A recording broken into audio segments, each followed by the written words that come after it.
We end tonight with a relic of the past, now making noise again in the digital age. In tonight's Weekend Journal, CBS's Itay Hod shows us how the humble typewriter hasn't pounded out its last words. Nestled in the heart of Berkeley, California, is a quaint little shop where the past refuses to fade. Here, the clickety-clack of forgotten treasures is inspiring a whole new generation to tap into nostalgia. They have been really coming out of the woodwork. Ken Alexander is a mechanic at Berkeley Typewriter. A few years ago, things were looking pretty bleak. Now, business is booming. To a T, they pretty much tell me the same thing.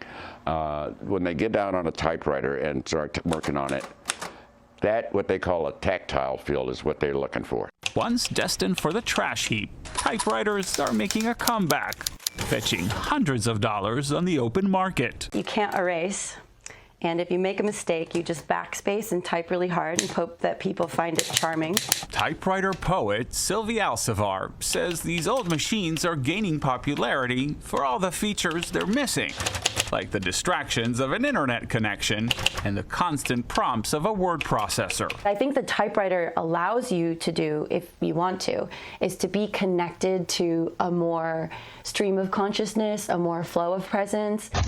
Richard Pohl literally wrote the book on typewriters. He says many younger people are rediscovering these old relics, thanks in part to Taylor Swift, who included a vintage typewriter in her music video Fortnite. What they find is a kind of magic that comes from doing things physically, doing things in a way that requires more personal touch and personal connection. As for Alexander, he says this renaissance is a much-needed shift, one that might just keep him from typing up his resume anytime soon. I don't think they're going anywhere. I think they're back to stay. Itay Hod, CBS News, Berkeley, California.